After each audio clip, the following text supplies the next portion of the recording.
was very effective not responding, because he actually just kind of said his piece and then he went, okay, let's go back to the car. And it was all over Red Rover and there was no forcing or anything. And it was a relief. And just to finish that story off, Yeah. at this point in time, I'd taken the others and we sort of kept going, and we'd stopped a bit further up. But when Jody and I came back together, the kids had all reset. Yeah. It's just us being a bit older and more set in our ways, and why aren't our kids doing what we expect? Yes. Sound like my parents. I know you do. But coming back together, and Jody just sort of looked at me straight in the eyes and said, I choose you. Yeah. And all that frustration I had at the children, at the whole situation, was just gone. Yeah, you did. And that's true power of words. So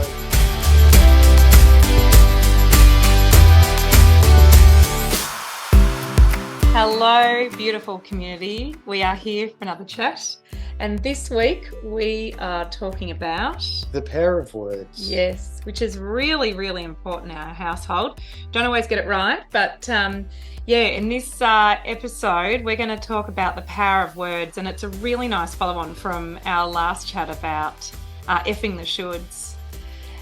As a way of introduction, I am Jody from QuantiMama. And I'm McGill from QuantiPapa. Yeah, and together we are working our way through this sludge called life with 4 crazy kids that is continually teaching us better ways to live this life. And it is non-stop, isn't it? The lessons come hard and fast. And sometimes we need to just stop and reflect on that and work out how the hell we're going to cope with what comes next. Absolutely. So we want to talk about the power of words, and it's funny because we can come at this from multiple different ways, but one of the things that I think really resonates for us is talking about the words, like why we decide to call these conversations F the shoulds or Faark the Shoulds, because even should in itself has so much power, doesn't it? It does, and every word does. And intonation and gusto and meaning behind a word is also something we might get into later on. So that can be tone and that. But today we're just going to look at the power of each individual word and the words that we use in our day-to-day lives, in particular with our partners, with our family, with our friends, and some examples hopefully of how if you can just change a little bit of how we talk to one another and the words we use, then the different interaction you can get with the people around you. Well, it's funny you say that, because one of the things I feel really strongly about is that words don't even just have a meaning from, say, me saying something and you receiving it, say, but there is also a communal understanding or energy around that word. Mm-hmm. And one of the things that was really illustrative, and I've spoken about this in the past, I had this really seminal experience when I was chatting with a friend, with a dear friend, with a conversation, and at the end of it she turned around and said, oh, I'm sorry for taking up so much of your time. And we'd had a really heartfelt conversation, and the word sorry, it just struck me as really like the conversation hadn't found a place of peace.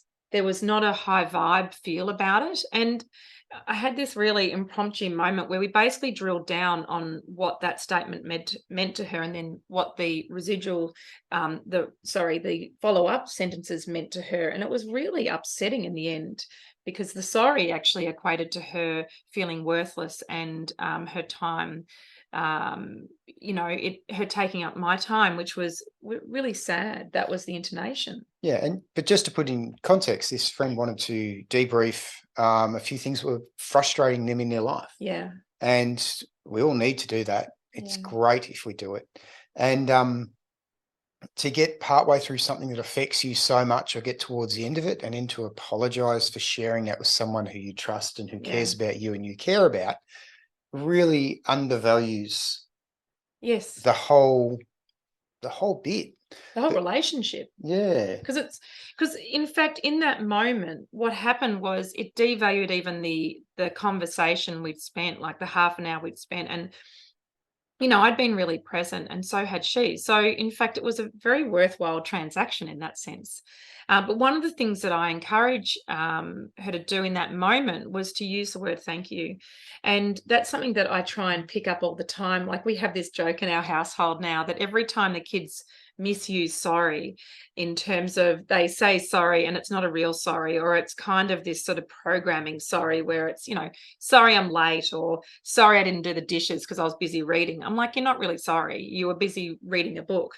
That opportunity to actually say sorry loses impact. And so now we're trying to get the kids aware of their language in that way, even when they talk about themselves. And if they misuse a sorry, they've got to do 5 push-ups. So it's a silly little thing, but we want to bring awareness to this, particularly with the kids, because they'll have the ripple effect as they get older of using language in a really meaningful way. Yeah, and sorry has its place. There's no doubt at course. points in time in our life, something will happen and we'll be sorry for our actions or what's occurred or how it's impacted somebody else. But trotting it out all the time, which is what Jodie's getting at, just saying it for the sake of saying it, suddenly becomes really a 5-letter word that means nothing.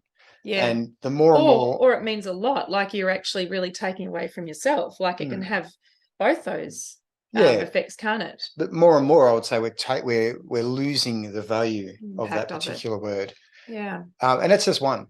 And I mean, by the same token, when you say thank you, it triggers off this gratitude sort of response in your body, doesn't it? So, like, I don't want to subscribe to being overly grateful, but I actually think it's a pretty nice way to live life, Not that life is always sunshine and rainbows, but there is value in all experiences because they create the sum of your life thus far.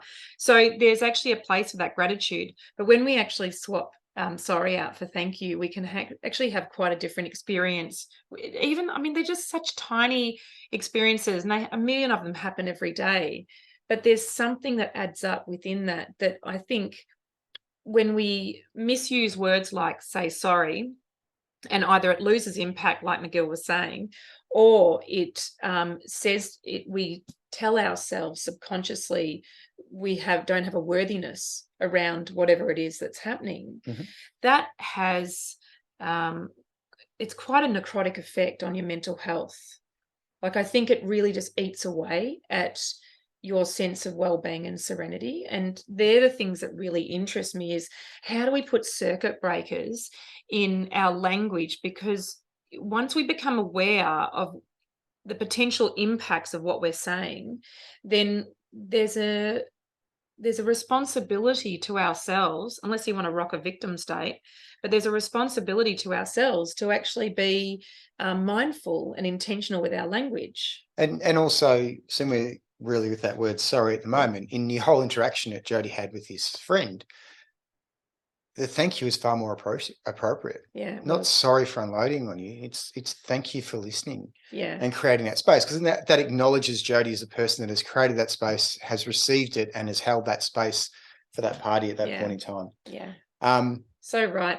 It's funny. One of the things I want to just touch on really quickly, and look, this piece of information I picked up listening to another conversation with this guy who was just wildly interesting.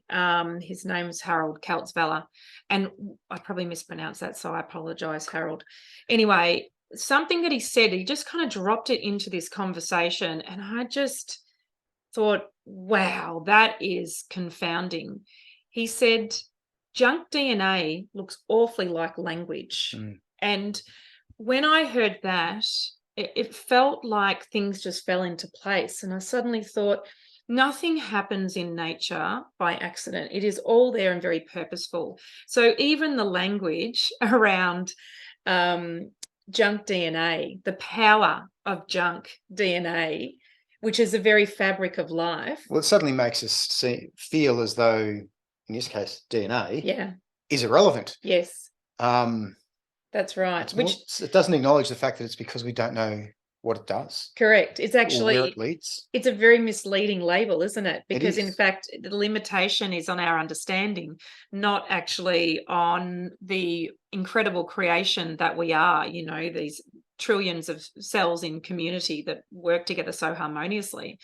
So what I want to in sort of just have as an idea plant for you is the idea that perhaps if that is so, and I'm sure there are many people that will disagree, but if that is so, that junk DNA is actually language or language receptors, then how we use words, the intonation we give them, the intonation that the receiving person gives them, because everything is energy, everything is communication. As soon as you hear something, you suddenly transmit some kind of signal. The energy around what the community ascribes to that word as well, right? Junk in the community is considered something that we would Get rid is a of. bother. Yeah, we Correct. don't need it. Correct. Don't That's even look right. at it. If we can't get rid of it, we certainly ignore it. So if that's the case, imagine, if you will, these incredible bodies that are so intelligent in every other facet that it actually makes very little sense we would have junk in our body. Well, not put there from the beginning anyway. Well, anyway, so is it possible that the power of words is actually far more important than even just the choice around whether you say sorry or thank you? True. Yeah. It's an interesting thing. And that, looking at those two examples there, we're really looking at a very holistic example of the power of words. Yes. What I want to do now is I want to bring it back to us. Okay. So Sorry, it makes me a bit nervous. And this has been an evolution for both of us. We've grown together. The beautiful thing is that our relationship, we made the choice to grow together, and so that has led to us meeting all sorts of different challenges in life, and surviving 4 kids and moving on and growing up and continually trying to high vibe ourselves. What was the topic tonight? Yeah, the power of words, which is where I'm getting to. This is my point. Okay. Is that very early on in the relationship, we made a commitment with our words to speak to one another with words that in a community feel and from one another have a power of loving or care about them. Yeah. So I will always use the words, I'll always say darling when I talk to Jodie. And that way, and it's just become so second nature now that, funnily enough, sometimes we get pulled up aside by people when we're having a conversation or with people we didn't know. Did you just call her darling before you asked her to? Oh, yes. And we don't even think about it. No. But the power of words, and I look at that word, and when I say it to Jodie, I'm thinking of how much, trying to encapsulate what she means to me. And so when I'm talking to her, I'm using that word with reverence. Yeah. And when we communicate with one another, even when we're frustrated, I still change my intonation because I can be frustrated and be darling. Yeah. But I frustrate you a lot too. But when that word comes out, it also recenters me back into, yes, I'm frustrated. Yeah. But that's the person that I truly care about. And we bring that language into how we talk with our kids as well. I like that you just corrected yourself on the try too, because that's another one that we have in our household is the kids will say try or will or, any of those words that suggest you haven't actually attained the goal. And this was something that I became really focused on when I was reading a lot of Joe Dispenza's stuff, and Dr. Joe Dispenza, so good. Like, just get yourself across his work. He's got some tremendous books out there, books or audio books, however you want to consume your info.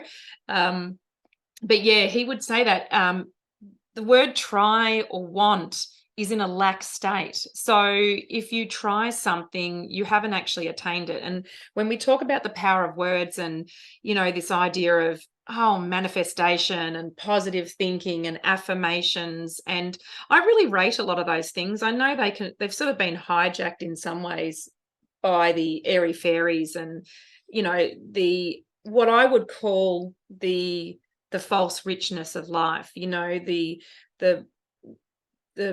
part of community that are interested in fast cars and mansions, right? The secret. So you get yourself this big house through positive mindset. And look, all power to you if that's your jam. But you know, the richness for us in life is time together, community connection, being of service, spending time with our kids in the great outdoors, the really simple things in life that actually don't cost money, which is, you know, super. But the thing I was going to say is that what you can see in real time, because we're totally unscripted. I don't know if you can tell. I think we're covering it pretty well. But we are auto-correcting as we're talking. So those things, you don't ever, well, I think it's highly unlikely you ever get to a point of, you know, being absolutely perfect in your use of words. And God knows I don't want to be perfect anyway. I like being fallible. And the goalposts change as well. I mean, the power of words changes. Yeah. What a word means between Jody and I might mean something different between you and your partner. Yes. But the other thing that came with us choosing the path of always trying to talk to one another really from a place of love meant that the interaction, even if it was one that was going to be one from a spot of frustration or even from a spot of anger or even from a spot of need, all of a sudden it changes because we're recentering ourselves back onto what that word means to us. So yes, there might be frustration when I'm saying that, darling, but at the same time, I'm still choosing to use a word that comes from a place of love. Yeah. And that word has a bit of power then to help me in this instance to just change my opportunity to change my mindset or the way that I'm talking. And also allows Jody to hear you're frustrated, but you're still 100% head over heels with me because you are straight back to those words that we've always used. I know we say, I choose you. We do. Yeah. We do. I choose you. Which, you know, after how long have we been married now? Is that a trick question? I'm not really sure. It could be around 17 years. Is that right? I'll be 17 years this year. 17 years. Okay, good. All right, we're good. We're good.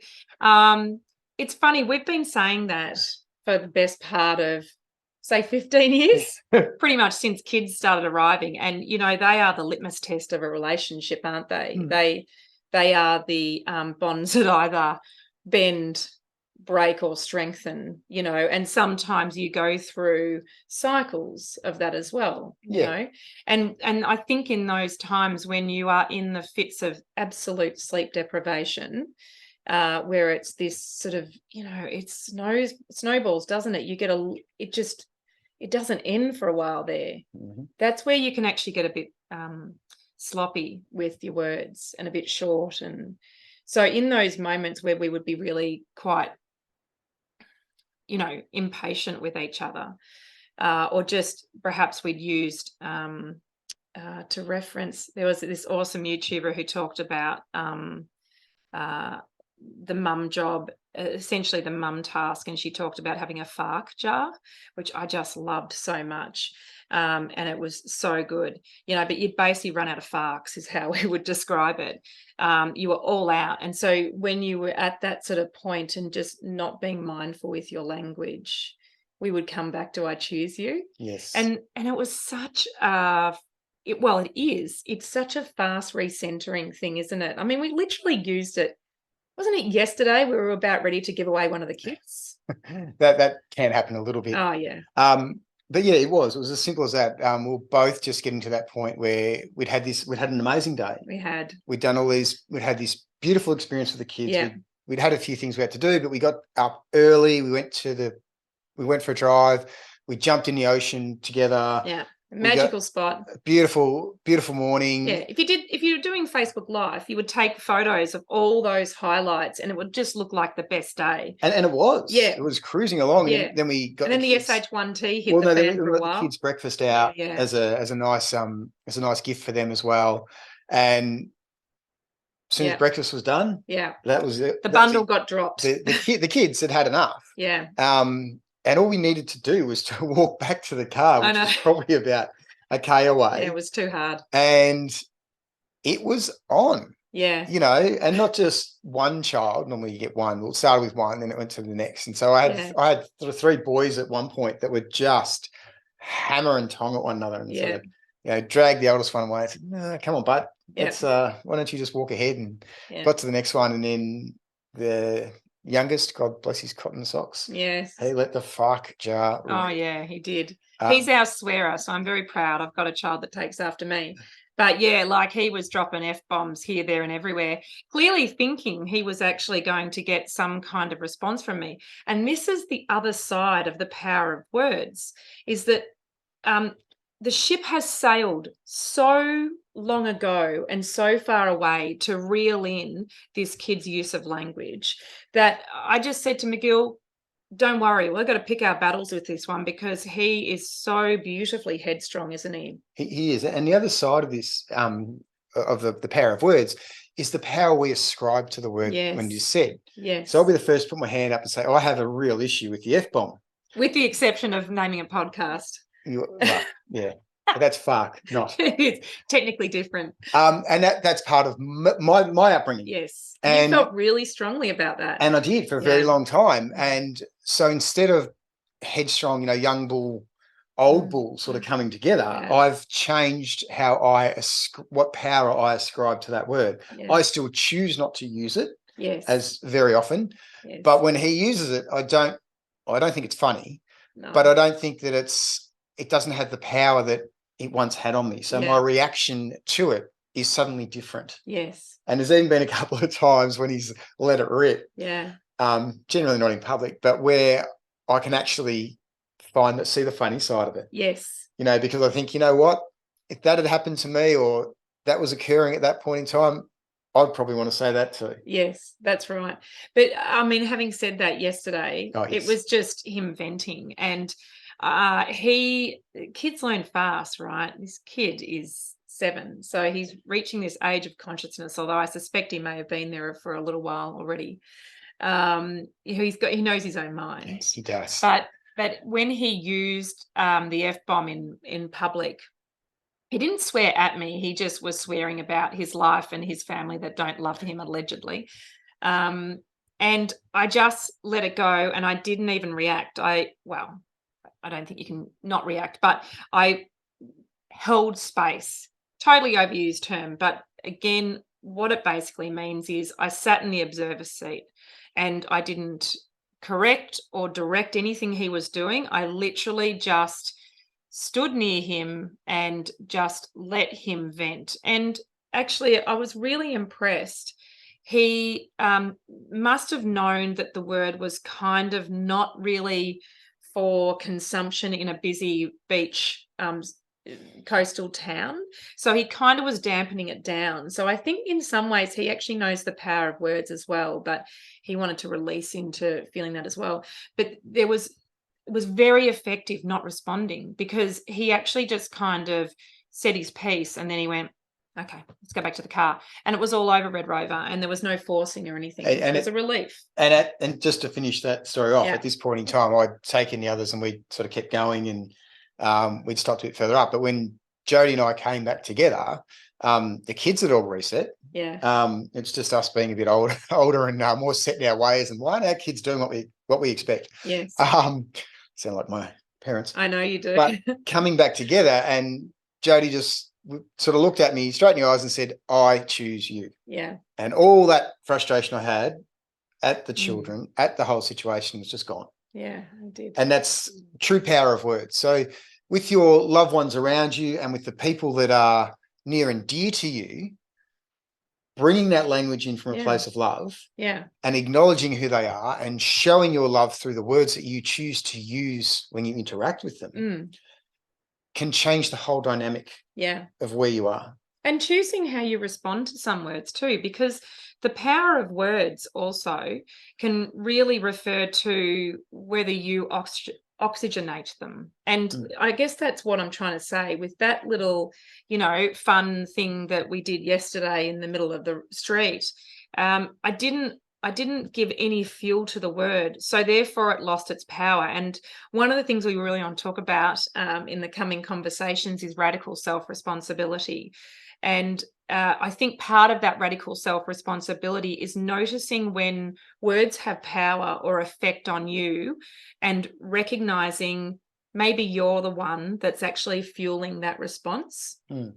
And so part of that radical self-responsibility is actually thinking, maybe it wasn't intended in the way I received it. And I think in this world of division, we would do well to start taking responsibility for how we receive words. And if you don't particularly like something, then you don't give it oxygen. You don't stay in the situation either, but you don't let it, put you into a victim state. And I'd strongly encourage you, if you hear words or language that's maybe directed towards you or at somebody else, and let's say you do remove yourself from the situation or something does, examine why. Yeah. Why does that word trigger you? And just, if you're comfortable with it, deep dive into that when you're by yourself or a conversation with someone you really trust. Yeah. And deep dive into why that word has power over you. Yeah, it's like the 7 layers. When I hear that word, it means this. When I feel that, then that means this. And just trying to get a concept on where the root goes with those words. But look, I think the main thing that we want to say is, there is absolutely power in the words. Quite possibly we are, just these incredible receptacles or antennas for language, body language, emotional language, energetic language. So when words have impact, we understand why they have such impact, but it doesn't mitigate the fact that we could actually have some effect on how we receive it and how the discourse that we go through then in response. And that perception of the word, and perception is reality. How you perceive something is how is going to shape your reality. Yeah. So having a bit of control when you hear something and go, oh, that's triggering, and then potentially changing your perception of that particular word, changing the power that it has, so that the next time you hear it, it doesn't hold sway over you. Yeah. You take that bit of power back. Yeah, absolutely. And, if nothing else, start regarding sorry as a should that should be fucked.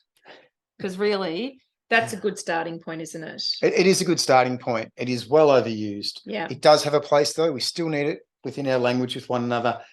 In a true case where there is something that need to be. That's like a caveat that you don't need to say. But if you're sorry, you should be sorry. But if you're sorry for being 5 minutes late, I mean, geez Louise, don't apologize for that. Thank you for your patience. And hopefully, if you're saying